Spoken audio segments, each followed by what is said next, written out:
The wind blew slowly through the nearly empty streets of Red Hollow, Texas, carrying dust, dry leaves, and a silence too heavy to ignore. It wasn't the tranquil silence of the American countryside. It was a tense, dense silence, as if the city itself were holding its breath, awaiting something inevitable. The old wooden facades creaked discreetly. Rusty signs swayed above closed shops, and the sky, tinged with a pale gray, seemed too low, as if pressing everything down, including memories. It was in this scenario that Joseph Walker, a war veteran, walked alone along the cracked sidewalk of Main Street. Each step was measured, almost calculated, as if he was still in hostile territory. The sound of his boots echoed louder than it should, breaking the silence with a cadence reminiscent of a military march. He didn't look to the sides, not because he was afraid, but because he had learned on the battlefields that observing too much could also hurt. Joseph was, without a doubt, a war veteran. This wasn't just in the military records kept in a forgotten drawer of his simple home, but in the way his shoulders remained tense, as if expecting an imminent impact, and in the tired gaze that always seemed focused beyond the present, a look of someone who had seen too much, lost too much, and returned carrying things that couldn't be put into words. The dark coat he wore partially concealed the marks of time and conflict, but it couldn't hide the emotional weight that accompanied him. There was something about him that made the people of Red Hollow cross the street, close their doors a little faster, or simply pretend not to notice his presence. It wasn't overt hostility, it was silent distrust. And Joseph knew this kind of reaction well. He recognized it as easily as he recognized the distant sound of a helicopter, even when there wasn't one in the sky. The imaginary camera would slowly zoom in on his face, revealing deep lines etched not by age, but by war. His clear eyes reflected the cloudy Texas sky, but behind them were flashes of other skies, other lands, nights that never ended. He paused for a moment in front of a broken shop window, observing his own distorted reflection in the dirty glass. For a brief second, it seemed he didn't recognize the man before him, perhaps because the soldier was still there, even after all wars had officially ended. The surrounding environment seemed to respond to his presence. A dog barked in the distance and then fell silent. An ancient bell rang once, carried by the wind. Everything in Red Hollow seemed to whisper untold stories, and Joseph was part of them, whether he liked it or not. He was the kind of man who carried an aura of something unfinished, like a chapter abruptly interrupted, leaving torn pages scattered across the floor of memory. There was a clear sense that something was about to happen. It wasn't visible nor audible, but it was there, pulsing beneath the tranquil surface of the city. Joseph felt it in the pit of his stomach, the same feeling that preceded ambushes, the same electric tension that preceded life-changing decisions. He took a deep breath, trying to anchor himself to the present, to the smell of hot dust, the distant creak of a door, the Texan sky above him. But the past respected no boundaries. As he resumed walking, a woman watched him from afar, standing in the shadow of an old building. Catherine Miller, she pressed her arms against her own body, her gaze filled with judgment and fear. Her lips moved almost imperceptibly, as if repeating a phrase already uttered many times before, perhaps to herself, perhaps to the world. "I don't trust veterans." Joseph didn't hear, but he felt it. Veterans learn to sense when they're not welcome. The imaginary music that accompanies this opening would be low, almost imperceptible, built more from slow beats than melody, following the rhythm of the heart of a man who tried, countless times, to leave the war behind and failed. The camera would slowly pull back, showing Joseph as a solitary figure in the center of a city too small for his ghosts, too big to ignore them. At that moment, before any action, before any confrontation or redemption, all that existed was silence, the weight of the past, and the unsettling certainty that fate had not yet finished with him. In Red Hollow, Texas, a war veteran walked, unaware that very soon someone who didn't trust men like him would have their life placed in his hands. And nothing, absolutely nothing, would ever be the same again. The silence of Red Hollow seemed to demand witnesses, and this story wasn't meant to be heard by just a few. If this beginning already made you feel the weight in Joseph's footsteps, leave your like now. He helps this story continue to reach those who also need to hear it. Each subscription to this channel is like turning on a light in the middle of these empty streets, ensuring that narratives like this are not forgotten. Subscribe to follow this journey to the end and not miss a single chapter. Because when you support it, this story gains a voice, gains strength, and moves forward. Joseph Walker woke up every day before sunrise in Red Hollow, Texas, not out of civil habit, but because his body had never forgotten the war. The old clock beside his bed showed 5:12 when his eyes opened, always at the same minute, as if an invisible alarm was still programmed within his mind. The room was simple, almost austere. Light walls, few pieces of furniture, a perfectly aligned bed, and a single photograph face down on the dresser. He never turned it over. Some memories, Joseph knew, survive better in the darkness. The silence in the house was absolute, but not comfortable.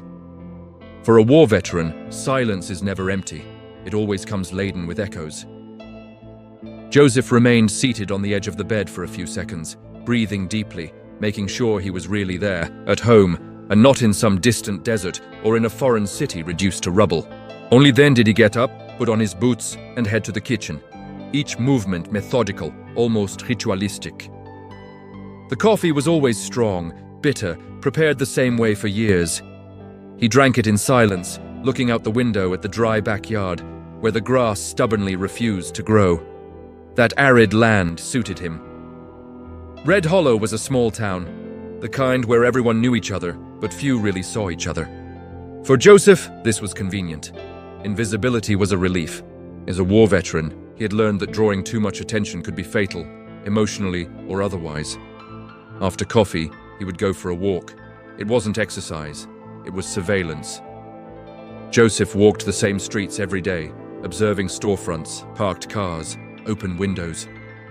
Not because he expected danger, but because his mind refused to switch off. He knew every corner of Red Hollow like he knew old patrol zones. He knew which houses were abandoned, which shops closed early, which alleys were ignored by most.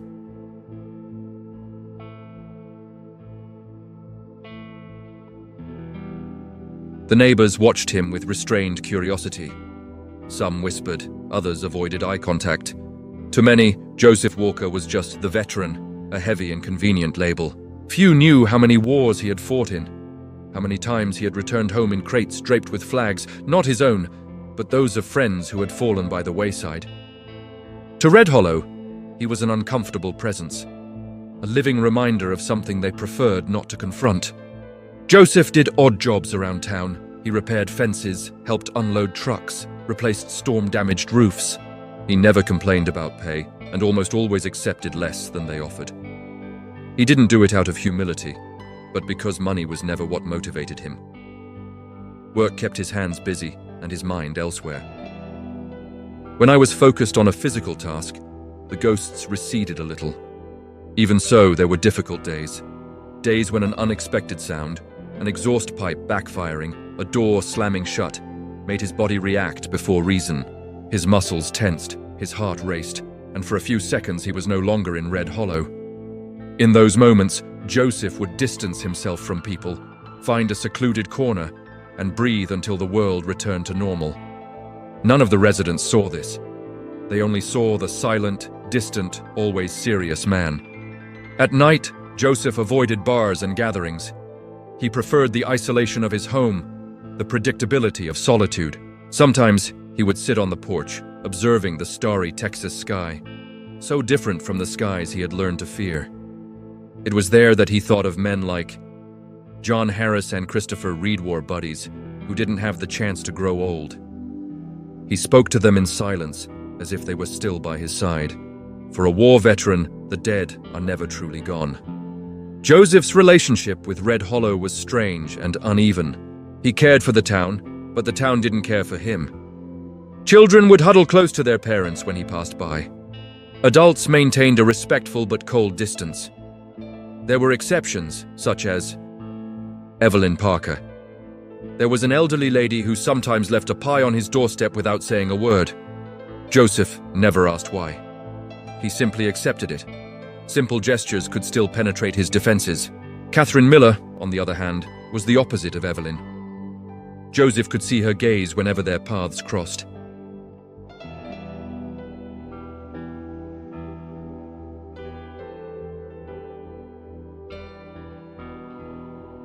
Veterans have a reputation for being unstable, dangerous, unpredictable.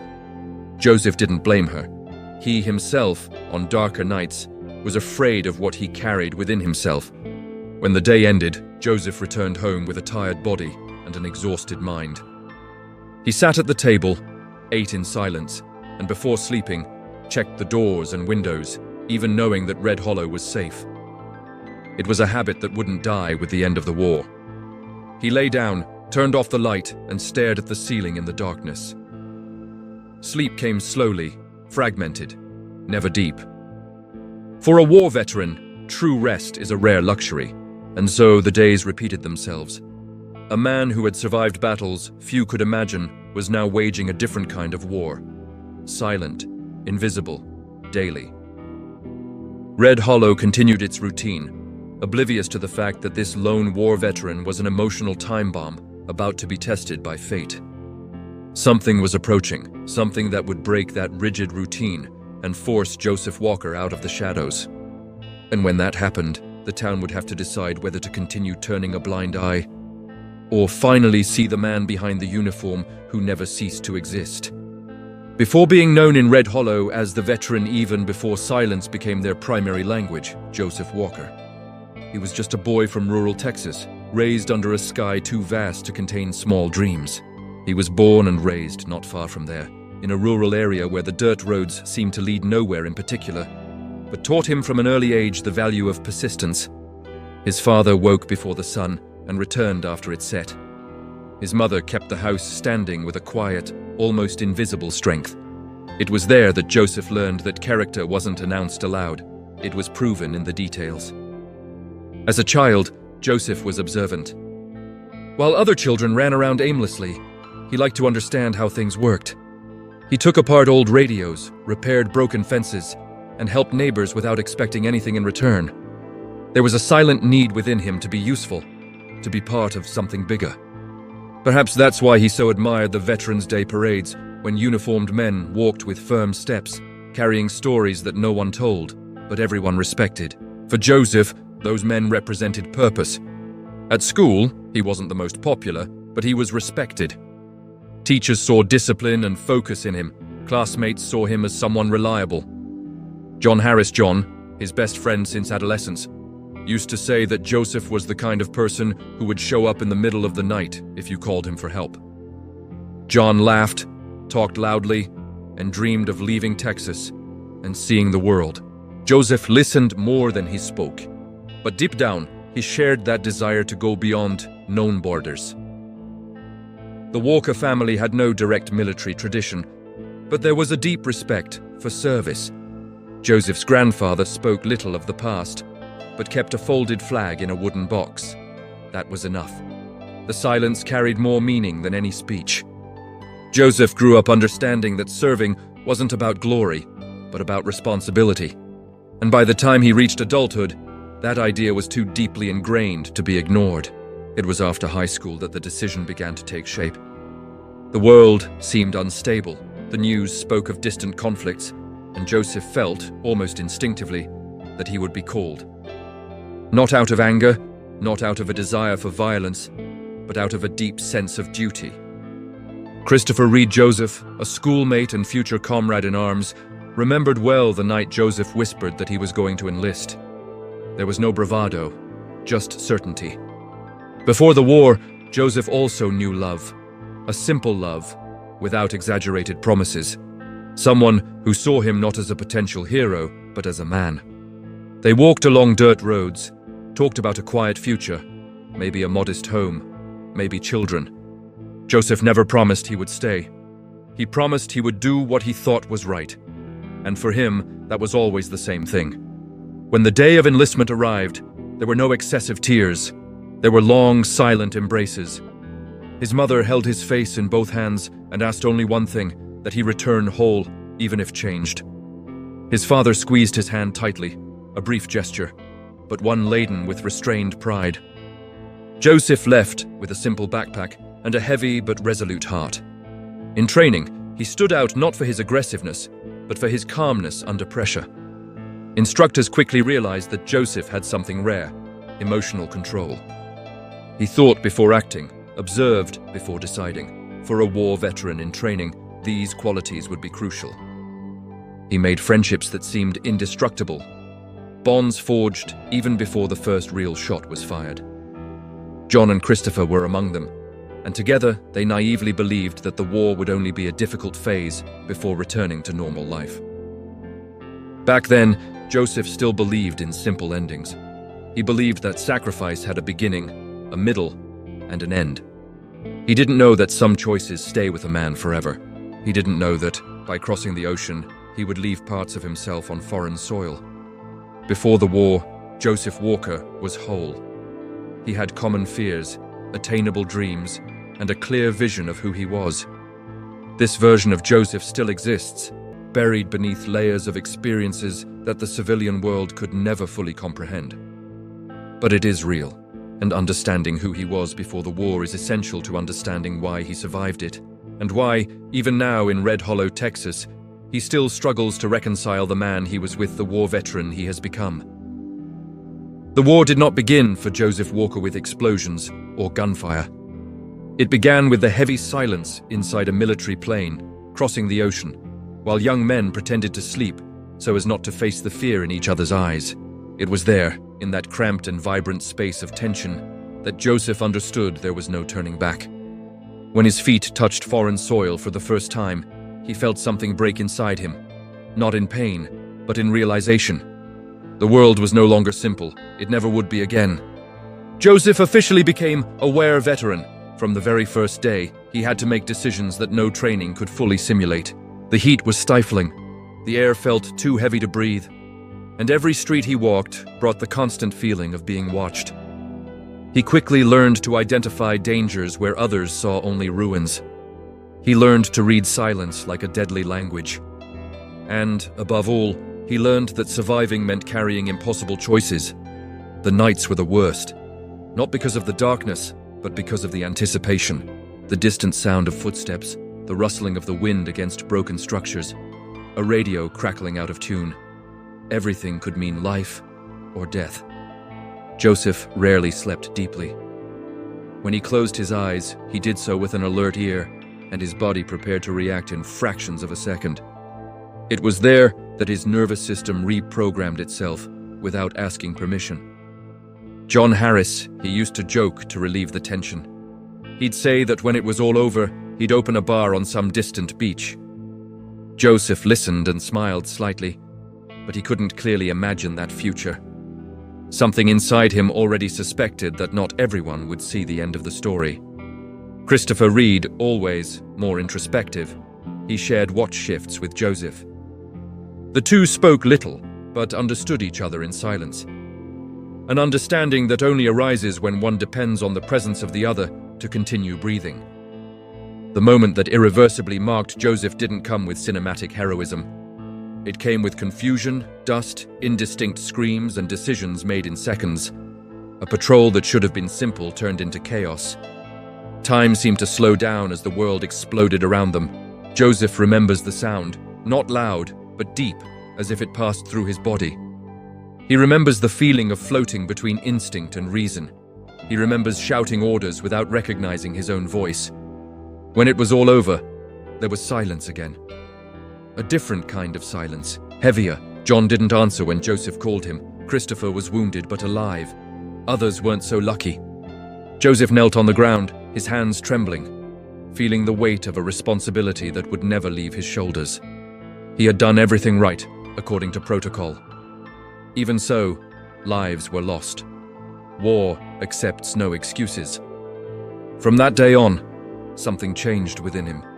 It wasn't explicit guilt, but a permanent awareness that every choice carries irreversible consequences. Joseph continued fulfilling missions, continued protecting his companions, continued surviving. Outwardly, he became more efficient, more controlled, almost impenetrable. Inwardly, he began building walls to contain images that insisted on returning. These images didn't just come at night. They surfaced in mundane moments, the crack of something breaking, the smell of fuel, a distant scream. A war veteran's brain doesn't clearly distinguish between past and present when these triggers appear. Joseph could be safe and still feel his heart racing as if he were under attack. He learned to hide it, to breathe deeply, to feign normalcy. Christopher's loss came later, elsewhere, on another mission. This time, there was no confusion. There was enough time to understand what was happening. Too much time. Joseph held his friend's hand as life ebbed away, trying to say something that made sense in that absurdity. He couldn't. Some farewells don't allow words, only presence. This was the last time Joseph allowed anyone to see him cry, when the war finally ended for him, when his return was authorized and the uniform began to lose its practical function. Joseph realized that something fundamental had been left behind. He returned physically whole, but emotionally fragmented. He received medals, handshakes, formal thanks. Everything seemed right on the outside. Inside, there was a minefield. The trauma didn't manifest as uncontrolled anger or violence, as many imagined. It manifested as hypervigilance, isolation, difficulty trusting, as a profound exhaustion that no night's sleep could resolve, as the constant feeling that relaxing was dangerous. For Joseph, the war didn't end when he left the battlefield. It merely changed scenery. These invisible scars shaped the man Red Hollow would know years later. They shaped his silence, his rigid posture, his emotional distance. They shaped the distrust others felt when looking at him, a distrust that mirrored, in part, the internal conflict he himself carried. Joseph Walker survived the wars, but the price was high. And he paid that price every day, even far from combat, even on American soil, even trying to be just an ordinary man again. For a war veteran, the past never truly stays in the past. It seeps into the present, whispers in the silence, and patiently awaits the moment to emerge. And, unbeknownst to Joseph, that moment was drawing ever closer. The day began, like any other, in Red Hollow, Texas too predictable to raise suspicions. For Joseph Walker, as a war veteran, routine was his armor. As long as everything remained the same, he could keep the past contained, organized in carefully locked mental compartments. He woke before dawn, made strong coffee, walked through the still empty streets, and performed small mechanical tasks throughout the morning. Nothing indicated that this would be the day his quiet life would be violently interrupted. The sky, however, told a different story. Heavy clouds gathered on the horizon, forming a dark hue that Joseph instinctively recognized. It wasn't just a storm forecast. It was that old feeling, deeply ingrained in his body, that something was out of place. An inner alarm that never failed on the battlefield. He tried to ignore it. In Red Hollow, ignoring feelings had always been easier than confronting them. It was in the middle of the afternoon that everything changed. Joseph was repairing a fence on the outskirts of town when he heard the sound.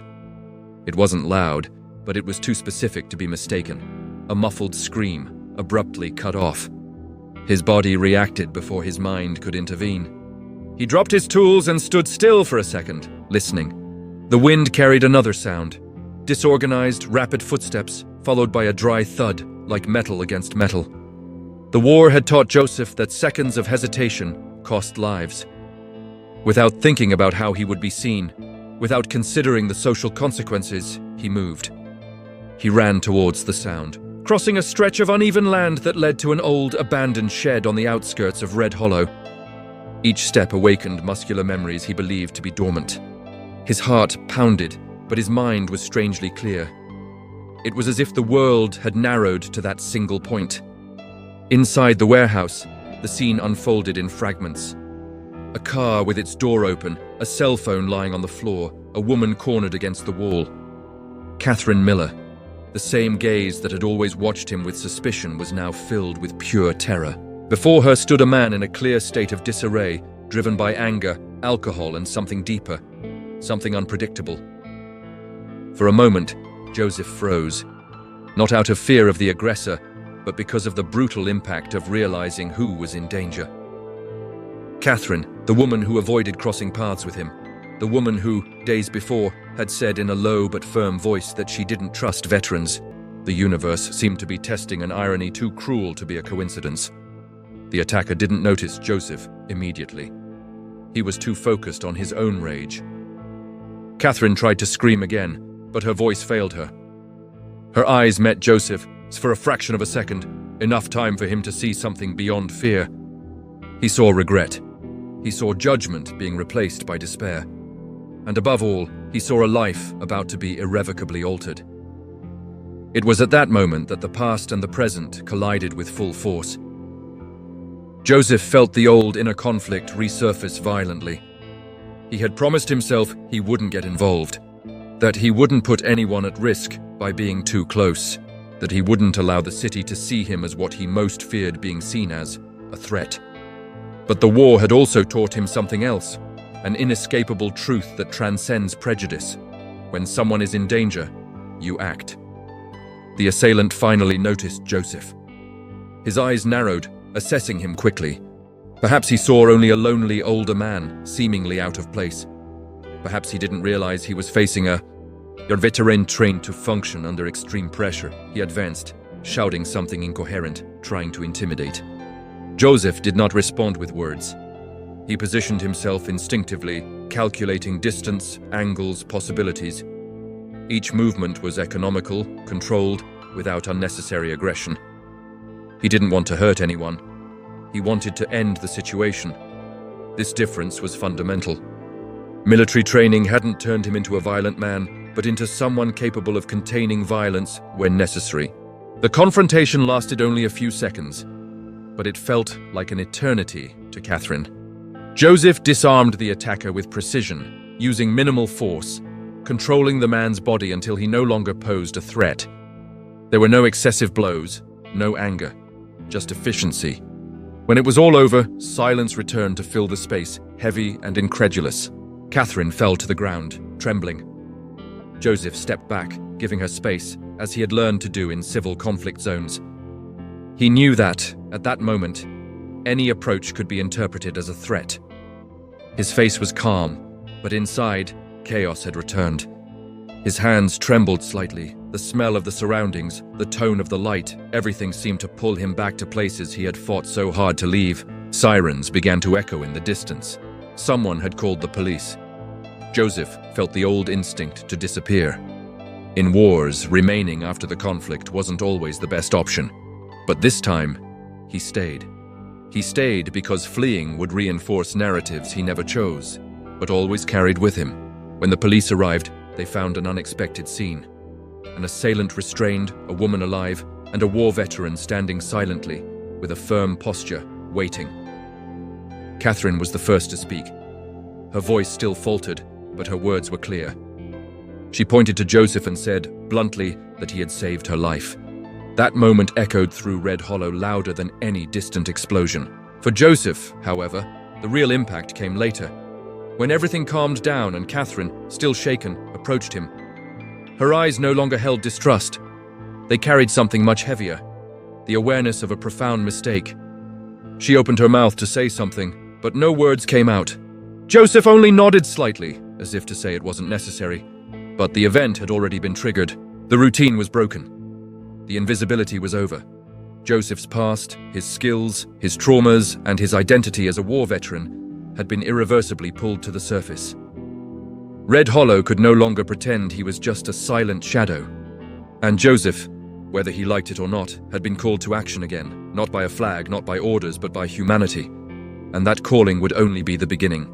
After what happened in the abandoned warehouse, Red Hollow, Texas, was never the same again. And Joseph Walker, a war veteran, he knew this even before any comments surfaced. The true impact of what he had done wasn't in the sirens, the curious glances, or the reports to the police. It was in the silence that followed. A silence different from the one he knew so well. It wasn't the silence of waiting or imminent threat. It was the silence of exposure. He had been seen, recognized, called into the light against his will. In the days that followed, Joseph tried to return to his routine as if nothing had happened. He woke up early, walked the streets, made small repairs. But something had changed, irreversibly. People now watched him with open attention, some with restrained admiration, others with even greater discomfort. For a war veteran, this was almost worse than invisibility. To be observed meant to be interpreted, labeled, reduced to simplified versions of who he was. Internally, the conflict was even more intense. The act of courage had opened doors he had kept locked for years. Every move he had made to save Catherine Millerit had been instinctive, the result of training and experience accumulated in much more brutal scenarios. However, what disturbed him most was not the memory of the confrontation, but the fact that for a few seconds he had felt whole again, useful, necessary. This feeling terrified him deeply.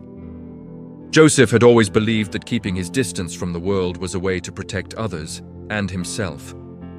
War had taught him that even the best intentions can result in tragedy. Yet, in that warehouse, he hadn't thought about the consequences.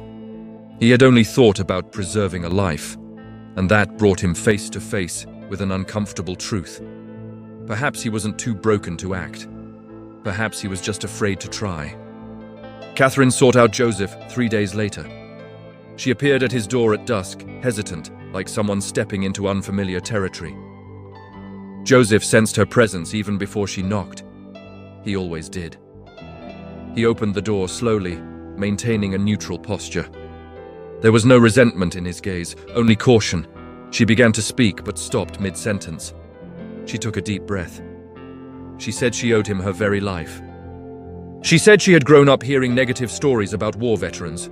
Stories that mixed fear, ignorance, and prejudice. She admitted, with difficulty, that she had judged him without knowing him. Each word seemed to cost her dearly. Joseph listened in silence. He didn't interrupt. He didn't try to correct her. For him, that apology wasn't about personal redemption, but about breaking down barriers. When Catherine finished, she expected an elaborate response. She received only a slight nod and a simple phrase. He had done what anyone should do. But they both knew it wasn't true. Many would have turned away. Many would have waited for help to arrive. Not him. He had acted because he couldn't do otherwise. The war had wounded him, but it had also shaped him to protect. From that encounter, something began to change within Joseph. Small gestures began to appear in his life, almost against his will. Evelyn Parker, he left food on his doorstep again, but this time he knocked and waited. A neighbor asked for help fixing something simple. A child watched him fearlessly. Each interaction was a test. Each interaction demanded a conscious effort from him not to withdraw emotionally. The true act of courage, Joseph realized, hadn't been the physical confrontation in the shed. That he knew how to do. The real challenge was allowing himself to remain present afterward, accepting that his skills, honed in wartime contexts, could be used humanely in times of peace. Accepting that he still had something to offer beyond silence. There were difficult nights. Dreams returned with renewed force, as if the mind were exacting a price for having been awakened. Joseph would wake up sweating, his heart racing, reliving fragments of the past. On those nights, he almost regretted interfering. The emotional pain seemed to confirm his old fears. Still, at dawn, he would get up. He would continue. For a war veteran, giving up had never been a comfortable option. Catherine began to openly defend him when she heard unfair comments. Not out of blind gratitude, but out of newfound conviction. She had become an unwitting bridge between Joseph and the town. Red Hollow was slowly beginning to reassess its certainties. And this created tension. Not everyone was ready to accept that the silent man carried more humanity than danger. Joseph sensed this resistance. He felt it in the stares, in the interrupted conversations when he approached. Courage now demanded patience. It demanded tolerating judgment. It demanded remaining steadfast without reacting with isolation. He was fighting a new battle, an internal battle without visible weapons, but equally exhausting. Still, something fundamental had been activated, a sense of purpose he had believed lost forever. By saving Catherine, Joseph had not only interrupted a tragedy, he had remembered who he had been before the war and who he could still be after it.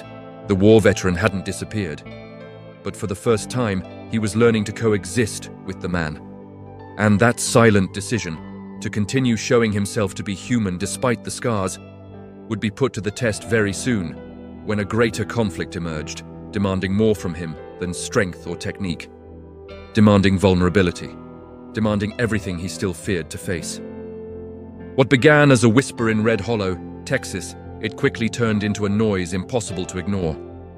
The story of the abandoned warehouse spread throughout the city, distorted with each repetition. For some, Joseph Walker, he was an unlikely hero. For others, he remained a dangerous unknown. And for a smaller but louder group, he was a problem that needed to be contained. A war veteran who had emerged from the shadows and in their eyes become unpredictable. Joseph sensed the change in the air even before he heard it in words. The tone of conversations fell as he approached. Gazes lingered for too long. Doors closed a little faster. The distrust, once diffuse and silent, now took on defined contours. For someone who had learned to read hostile environments, this was unmistakable. The city was dividing. The biggest conflict didn't come from outside, like a visible enemy. It came from within the community itself. A group of residents, led by John Miller, a distant relative of Catherine's, began to openly question Joseph's presence. In informal meetings, they talked about security, military history, and emotional instability. They used carefully chosen words to mask their fear. The fact that Joseph was a war veteran was repeated not as recognition, but as an accusation. Catherine tried to intervene. She defended Joseph, told her side of the story, insisted that he had acted with restraint and humanity. But in small communities, narratives don't always follow the truth. They always follow comfort. And the idea of a war veteran with combat skills living among them was too uncomfortable for some to accept, even after he had saved a life. Joseph, for his part, did not react. He continued his routine, maintaining silence. For him, verbal confrontations were traps. He knew how they ended. Words escalated, emotions overflowed, and someone ended up hurt. Still, the internal pressure increased. Every step taken in Red Hollow now seemed laden with expectation. He felt as if he were on patrol again, only this time the terrain was emotional. The trigger came on a warm night, during an impromptu community gathering in the local church hall. Joseph hadn't intended to go. He never attended those events. But Evelyn Parker, he appeared at his door with the firm gaze of someone who had lived long enough not to accept injustice in silence. He said only that some things needed to be said face to face. Joseph hesitated, but went. Part of him knew that avoiding that moment would only postpone the inevitable. The room was full, the atmosphere was tense. When Joseph entered, the murmur ceased. He felt all eyes on him, assessing, judging, fearing. John Miller was the first to speak. He didn't shout. He didn't accuse directly. He used rhetorical questions, insinuated risks, raised doubts about the violent past of a war veteran living there unsupervised. Each sentence was an indirect attack, carefully packaged. Joseph listened to everything in silence. His heart pounded, but his face remained impassive. Within him, two forces collided.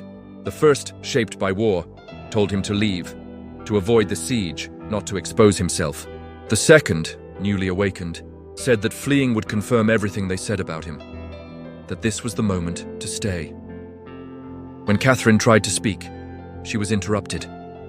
When Evelyn tried to offer support, she was ignored.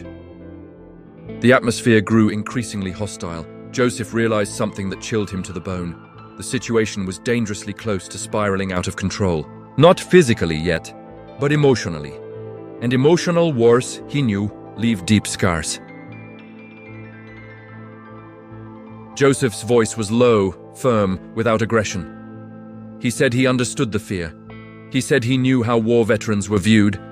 He said he hadn't asked for blind trust or recognition, just basic respect. He spoke of responsibility, of control, of the weight of living each day trying to be better than the worst moment of his life. He didn't mention medals or sacrifices. He spoke as a man, not as a soldier. The room fell silent. Not a comfortable silence, but a confronted silence. For some, those words were enough. For others, they only confirmed that Joseph was too articulate, too self-aware, which, paradoxically, increased distrust. John Miller responded coldly, saying that words don't erase history, that good intentions don't guarantee safety. It was there that Joseph felt the deepest blow. It wasn't anger, it was weariness. An old weariness, accumulated over years of trying to prove something that should never need proving, his humanity.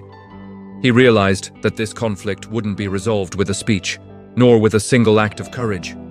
The city was demanding something more. It was demanding that he confront not only external prejudice, but the internal fear of fully exposing himself. As he left the hall, Joseph felt the weight of the approaching decision. Staying in Red Hollow meant continuing to fight, not with weapons, but with presence, patience, and vulnerability. Leaving would be easier. It always had been. But fleeing now would mean abandoning everything that had begun to rebuild. The major conflict was underway. There were no explosions, no gunshots. There were glances, words, judgments. And for a war veteran, this type of battle was the most dangerous of all, because it didn't allow for rehearsed responses. It demanded something that the war had almost completely stolen from him: faith in people. Joseph Walker returned home that night, knowing he was on the verge of a crucial choice.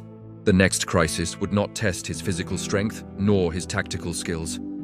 It would test his emotional limits. It would test whether he still believed it was worth fighting for a place in a world that insisted on seeing him only as what the war had made of him, and not as who he chose to be now. Dawn fell upon Red Hollow, Texas, like a weight that nobody noticed, except Joseph Walker. The heat lingered even after midnight, and the still air seemed to hold one's breath inside the houses. For the city, it was just another ordinary night. For Joseph, a war veteran, it was the beginning of the silent collapse he had felt brewing since the meeting in the church hall. He sat on the living room floor, leaning against the wall, the lights off. He didn't do this out of economy or habit. He did it because the darkness offered a strange sense of security. In war, the night hid dangers, but it also hid faces, expectations, judgments. There, alone, he allowed the mask to fall. The words spoken at that meeting echoed in his mind like distant gunshots. History, risk, security. Cold, technical terms, used to justify fear. Joseph closed his eyes and tried to breathe in a controlled manner, as he had learned years ago. Inhale, counting to 4. Hold. Exhale. But this time, the method failed. The images began to surface, breaking through the barriers he had maintained with so much effort. These weren't continuous scenes. They were fragments, an empty gaze, a floor covered in dust, a name called without response. John Harris, smiling moments before everything went wrong. Christopher Reed, he squeezed his hand too hard. The sound wasn't loud, it was deep, reverberating inside his chest.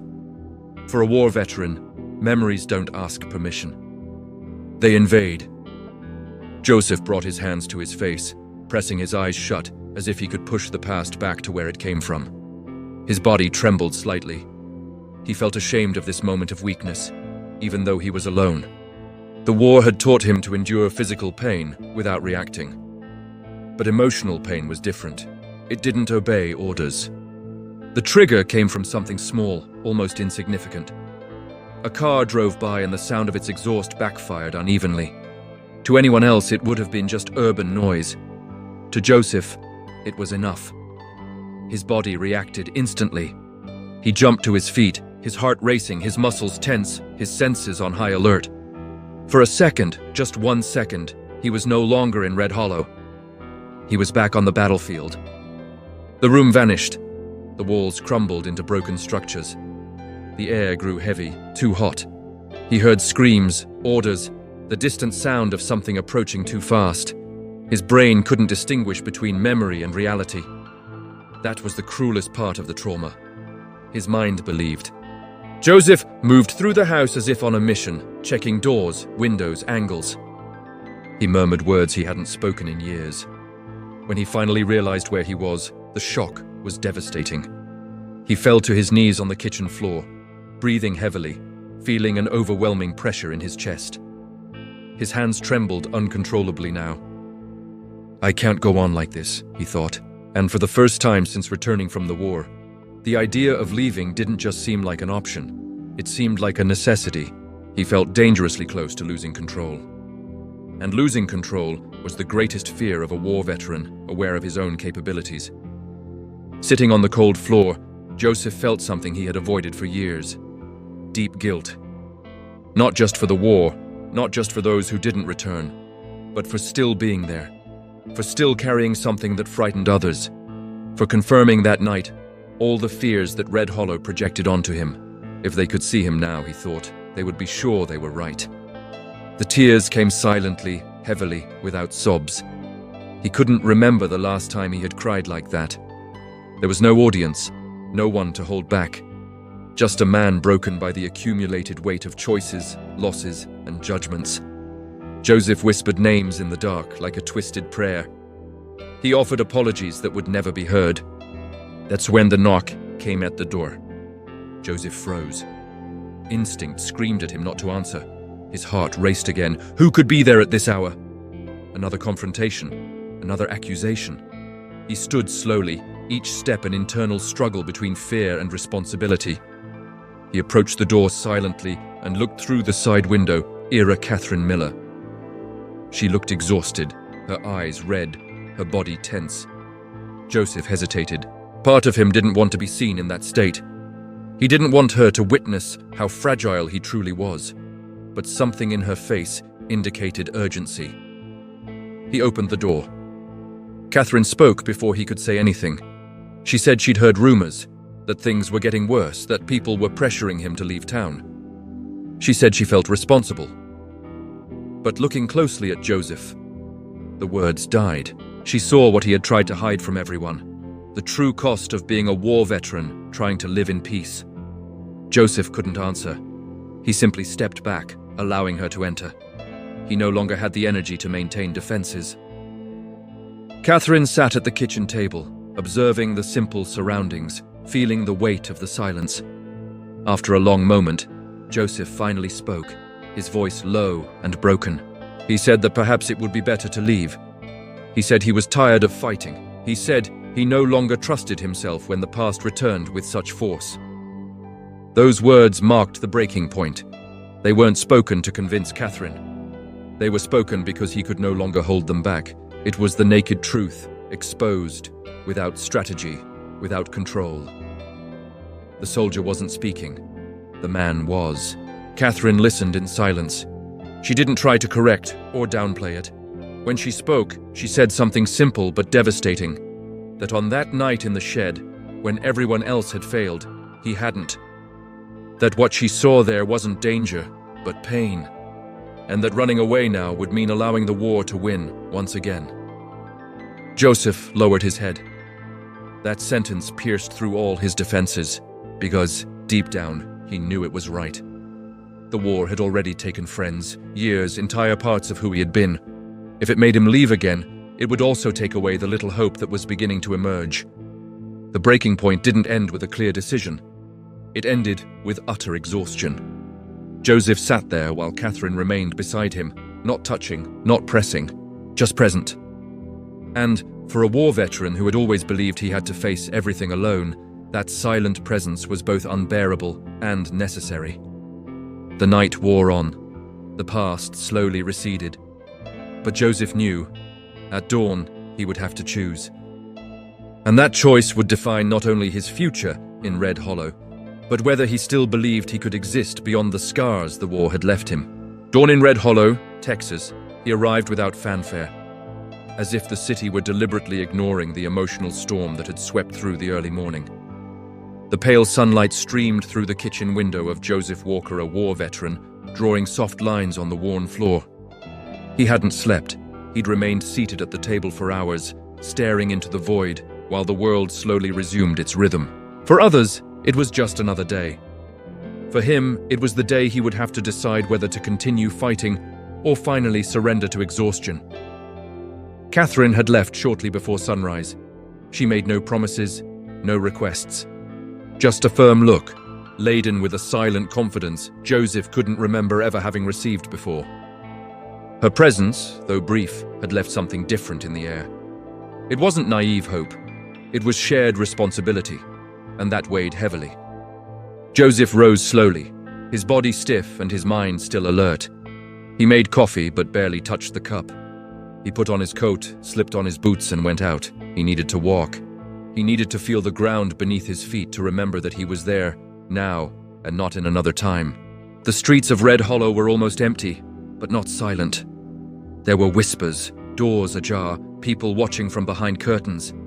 He felt the collective gaze as a constant pressure. That's when he heard the sound.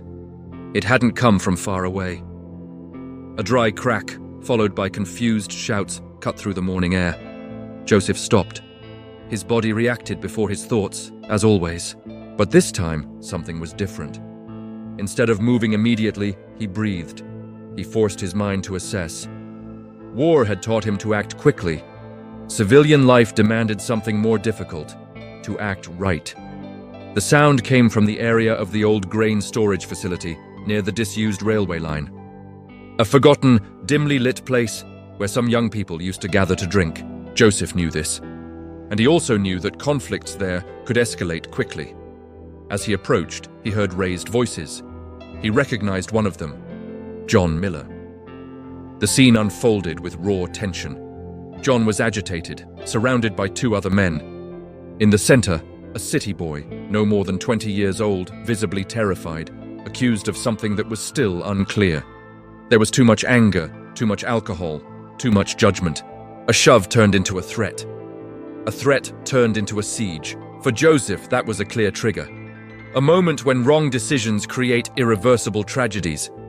He felt the old impulse rise, to control the situation with authority, to assert his presence, to neutralize risks. But he remembered the early morning. He remembered the fear of losing control. He remembered Catherine's words. Overcoming this wouldn't be about proving strength, it would be about proving mastery. Joseph approached slowly, visible, hands open, posture calm. He spoke in a firm but low voice. He asked everyone to breathe. He asked for space. John turned aggressively upon recognizing him. The tension increased instantly. For John, this was the final confrontation. The war veteran he saw as a threat now placed himself at the center of the situation. John's words came out sharp, laden with accusation and resentment. He said Joseph had no authority there, that he wasn't a policeman, that he wasn't better than anyone else. The crowd began to form, drawn by the conflict. Joseph felt the weight of the choice before him. Every glance was a test, every second a risk. He answered without raising his voice. He said he wasn't there to give orders, he was there to prevent anyone from getting hurt. He said he'd seen what anger does when no one intervenes, and then he did something no one expected. Joseph told the truth, not the heroic version, not the comfortable narrative. He said he was a war veteran, yes. He said he had lost control before, at another time, in another place. He said he carried this with him every day. He admitted his fear of himself. He admitted the invisible scars. He spoke of John Harris. He spoke of Christopher Reed.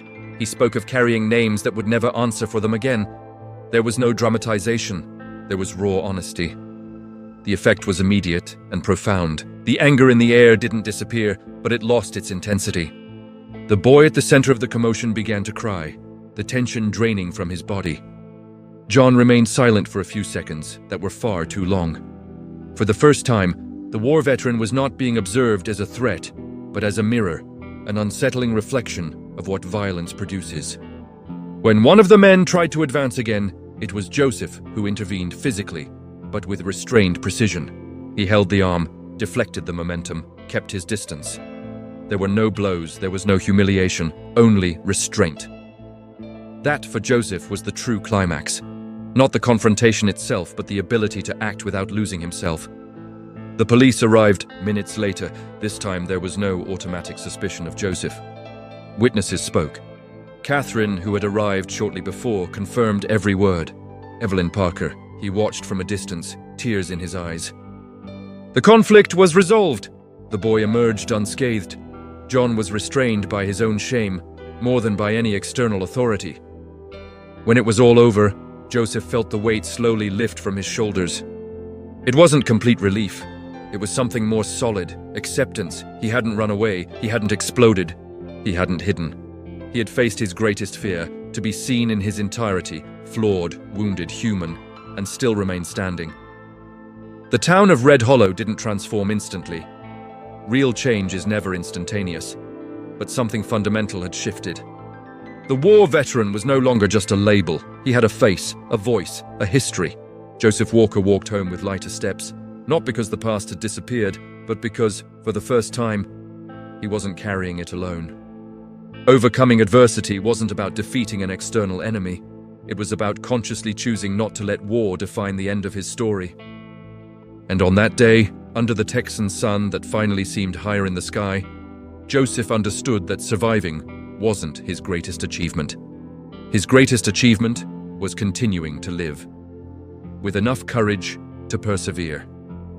Time did not stop in Red Hollow, Texas, after that day near the railroad tracks. He moved on, as he always does. But he moved on differently. The changes didn't come in headlines, nor in public speeches, nor in formal apologies. They came in the details, and Joseph Walker, a war veteran, had always been a man who understood the quiet value of details.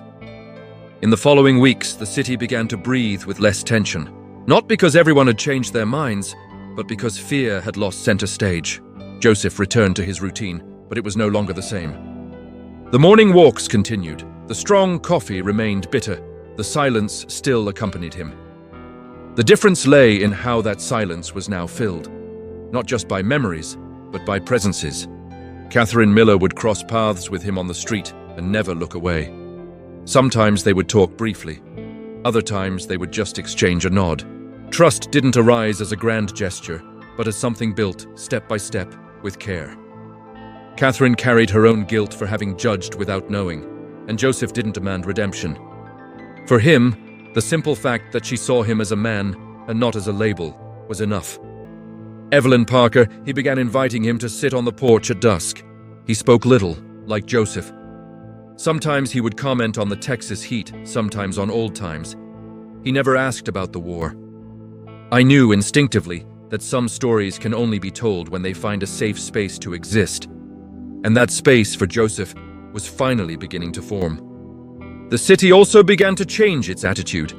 A request for help here, a thank you there. Small signs of normalcy. There was no exaggerated heroism, no public tributes. There was respect. And for a war veteran who had spent years feeling out of place, that was more powerful than any medal. Joseph still had difficult nights. That never changed. He still woke up with his heart racing, still felt his body react to unexpected sounds. The trauma hadn't disappeared. It never does. But now, when it did, Joseph no longer felt completely alone. He knew he could knock on Catherine's door. He knew Evelyn would be up early.